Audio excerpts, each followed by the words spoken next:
Salut, c'est Trado, c'est sans barbe mais avec toujours autant de bonne humeur que je suis content de vous retrouver. Alors parce que j'ai déjà fait la même vidéo sans barbe dans des autres formats et que j'ai reçu plein de messages sur ça, je vais commencer par répondre à cette question. Pourquoi est-ce que je me suis rasé la barbe? Parce qu'évidemment, ça agite les milieux intellectuels et financiers. Écoutez, je sais pas, ok. J'ai toujours eu un visage un peu poupon. Je me suis fait laisser pousser la barbe pour gagner un petit peu en crédibilité, on va dire. Et maintenant que j'ai bien dépassé les 50 ans, j'ai envie de redevenir, on va dire, un petit peu plus jeune. Donc voilà, faut pas y chercher autre chose que cela. C'est simplement une petite crise de jeunisme. Je me suis fait la barbe, je me suis fait le dos, le torse, tout, la totale. Et voilà, vous avez droit à un trado tout neuf et sans barbe. Après ces détails passés, le CAC 40. Alors, je vais revenir avec quelque chose de classique. C'est un de mes setups préférés. Je suis toujours content de vous présenter des setups sur lesquels j'ai passé du temps et qui m'ont accompagné longtemps et qui m'accompagnent d'ailleurs. On va y revenir un petit peu plus tard. Alors, on est en train de travailler la zone de résistance des 75-88, 75-18. Malheureusement, le setup pin bar n'a pas fonctionné. Ok, il faut le savoir. Hein. Ça, je le dis pas suffisamment, même si je le dis quasiment toutes les semaines. Il y a toujours des nouveaux qui peuvent se retrouver un petit peu déçus. Quand vous avez quelque chose qui fonctionne, comme c'est le cas dans le dernier test, hein, 2 fois sur 3, ça veut dire que c'est quelque chose qui fonctionne pas 1 fois sur 3, il faut le savoir. Et surtout, ça veut dire qu'il faut pas miser, entre guillemets, trop gros, parce que quelque chose qui rate 1 fois sur 3, c'est quelque chose qui va arriver inéluctablement. Donc, malheureusement, ça n'a pas fonctionné cette fois-ci, alors que ça fonctionne en général. Mais bon. Par contre, on n'est pas sorti de l'auberge, même si je pense qu'on va à terme casser ces 75, 88, 75, 18. On verra ça dans quelques minutes, parce qu'avec mon autre setup. Mais l'objectif du gap a été rempli. C'était la distance parcourue avant le gap reporté par-delà le gap. L'objectif du SAR a été rempli aussi, hein, c'est la distance parcourue avant la cassure du SAR reportée par-delà le SAR. Enfin, je pense que ça a été à peu près rempli. On a plein d'objectifs aussi qui n'ont pas encore été touchés, notamment la cassure du super trend. Bref, plein de choses qu'on a testées. Je vais pas revenir là-dessus, ça va être trop long.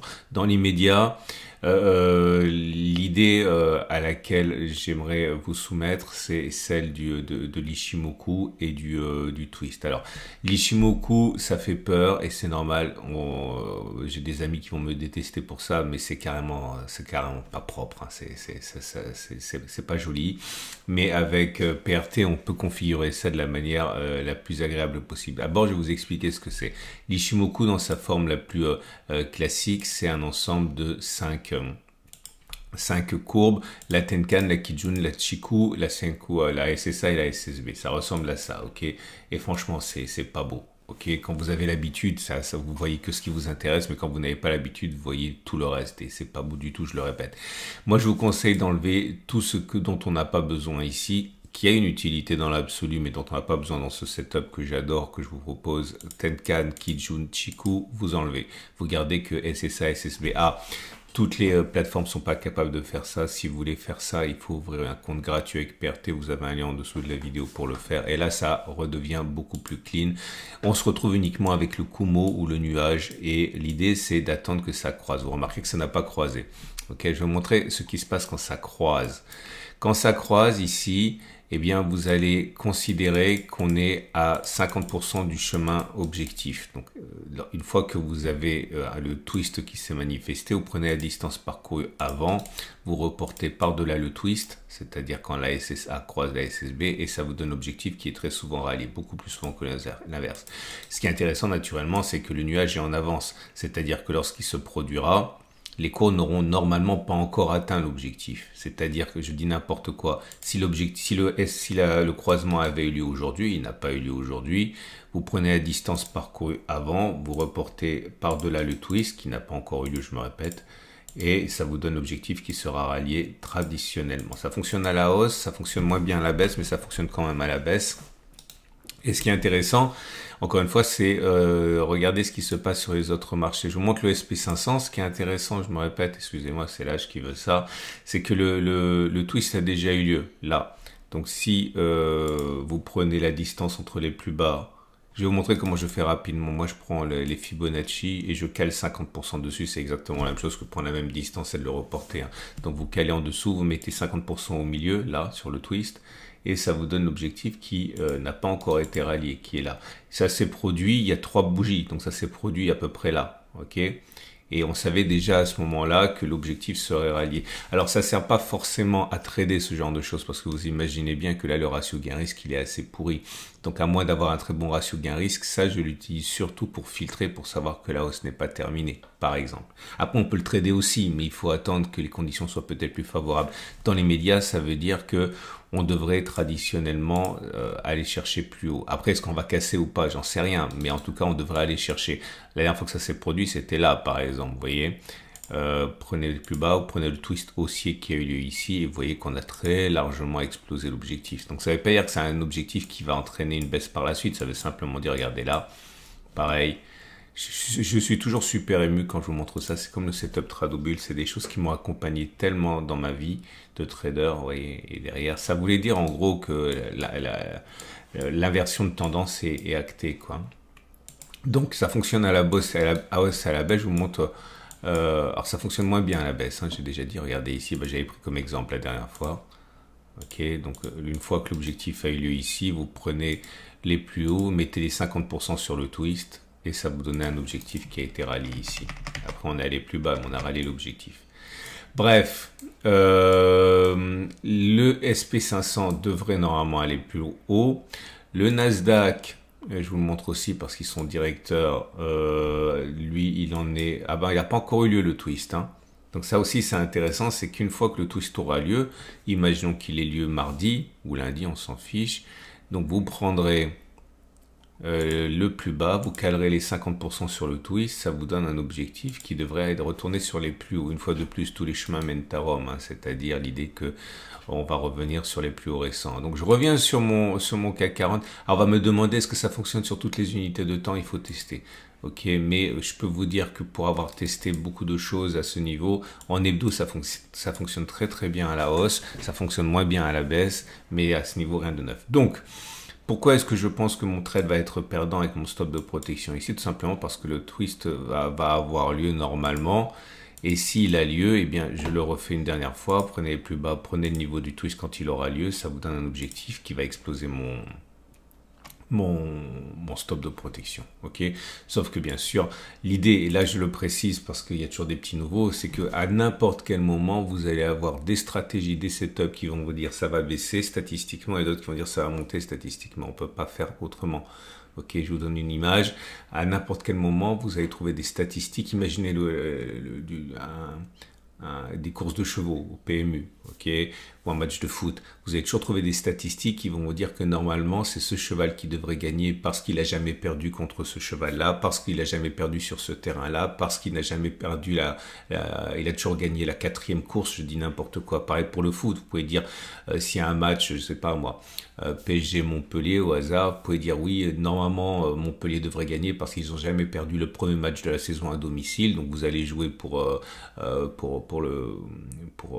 Montpellier, ou vous allez jouer pour Paris en disant Paris est le champion, statistiquement il devrait gagner. Vous voyez, l'idée c'est que la seule façon de vous en sortir avec cette situation, c'est de faire toujours la même chose, en partant du principe qu'au bout d'un moment ça va marcher parce que ça va tendre vers la théorie et l'espérance mathématique théorique, mais bon, sur le coup, on peut pas savoir ce qui va se passer.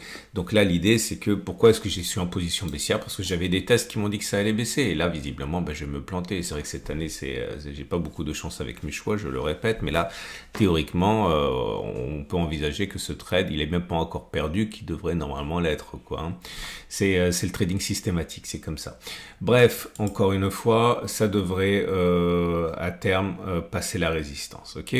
Donc c'est tout ce que je voulais dire. Je vais pas vous faire perdre davantage de temps parce qu'il est déjà 9 minutes et j'essaie de me cantonner à moins de 10 minutes.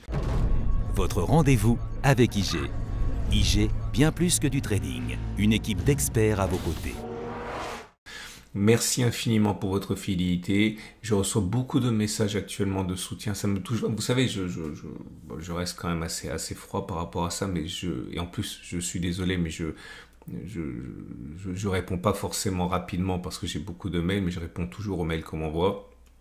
Ça me touche beaucoup que, vous soyez capable de faire la part des choses entre ce que je vous apporte en termes de théorie et les derniers résultats que j'ai qui sont, dire, pas flatteurs. Bon, ce que vous devez savoir également, c'est que ce format-là du CAC 40 n'est qu'un format parmi d'autres. Donc, vous inquiétez pas trop pour moi. C'est pas comme si j'avais une passe qui était noire et que c'était la catastrophe. Par exemple, dans le cercle, je trade pas en daily, je trade en intraday. Heureusement, c'est pas aussi mauvais que ce que je vous propose dans ce format-là du daily. Donc, vous inquiétez pas pour moi. C'est pas non plus la série noire totale. C'est ce format-là qui subit un revers. Donc d'abord, merci pour votre soutien. 2, merci dans 99% des cas de comprendre le sens de mon travail dans ce trading systématique, parce que c'est une parenthèse aussi. Moi, j'encourage les jeunes, les nouveaux, les traders nouveaux à faire du trading systématique. Exactement ce dont je vous parle maintenant. Ok, mais parce que vous savez qu'à l'usage, à la répétition, ça fonctionne. Maintenant, si vous voulez éviter d'avoir tort 4, 5, 6, 7 fois de suite parce que c'est du trading systématique, vous devez faire du trading discrétionnaire. Mais vous avez intérêt à être bon au trading discrétionnaire parce que vous pouvez vous planter tout aussi facilement et en plus avoir le manque de nerfs pour faire correctement du trading subjectif. Donc moi, je préfère que vous fassiez du trading systématique. Et je terminerai en rappelant une fois de plus, parce que c'est super important pour les nouveaux, ce tableau, ok, que je vous propose toutes les semaines quasiment. Quelque chose qui fonctionne dans 2 cas sur 3. Comme c'est le cas par exemple pour l'Ishimoku et le twist ici, ça vous donne quand même 77% de chance d'avoir 4 trades perdants d'affilée sur une série de 100 trades. Je répète pour les nouveaux, si vous faites 100 fois la même chose, boum, boum, boum, boum, boum, vous avez 77% de chance à un moment ou à un autre d'avoir 4 trades perdants d'affilée. Donc il faut avoir les nerfs pour supporter ça, et pourtant c'est du trading systématique et on est sur un truc qui fonctionne 2 fois sur 3 et ainsi de suite. Même si vous avez quelque chose qui fonctionne très très bien, genre 70% du cas, vous avez 93% de chance d'avoir 3 trades perdants d'affilée. Ça veut dire 1, vous devez le savoir. 2, ne misez pas à la maison parce que ou même pas une chambre, parce que 3 trades perdants d'affilée, ça va arriver. Si vous perdez 3 trades perdants d'affilée et que vous avez misé, je dis n'importe quoi, une folie, 50% de vous risquez 50% de votre trade, de votre capital sur un trade perdant, vous faites ça 3 fois d'affilée, votre compte il est mort, ok? Donc sachez-le. Bon, ça y est, j'ai assez digressé. Si vous êtes haussier, vous avez compris, hein, vous pouvez attendre le twist et acheter, mais ça, vous aurez un ratio gain-risque qui est assez mauvais, donc je préfère à la limite vous inciter à attendre une correction. Ok, pour le faire. Si vous avez un trade baissier, vous avez compris que vous pouvez éventuellement trader à la baisse maintenant en vous aidant de la résistance, mais mettez votre stop de protection derrière le twist du coup. Ok, vous pariez à la baisse, là. Vous pariez sur j'ai ajusté la zone de support, hein, puisque visiblement le marché le veut ainsi. Vous pariez sur un retour sur le support, stop de protection large pour vous protéger du twist de l'Ishimoku. Vous avez un ratio gain-risque de 1,5, c'est jouable. Ok, voilà. 3 choses pour terminer, plein de vidéos qui vous attendent sur construire sa retraite, investir en or, nouveau record sur l'or, préparation de la semaine de trading, si vous voulez vous familiariser avec le trading de court terme, c'est demain. Les cryptos semblent se réveiller, toujours avec beaucoup de prudence, vidéo demain. Pensez à télécharger le tableau jaune, faites une copie, mettez-le sur votre bureau. 4, vous pouvez ouvrir un compte de démonstration avec mon partenaire PRT. Vous pouvez ouvrir un compte de démonstration avec IG. Tout ça, vous avez le lien en dessous de la vidéo. Excellente semaine qui commence et excellent week-end. À demain pour la mise à jour.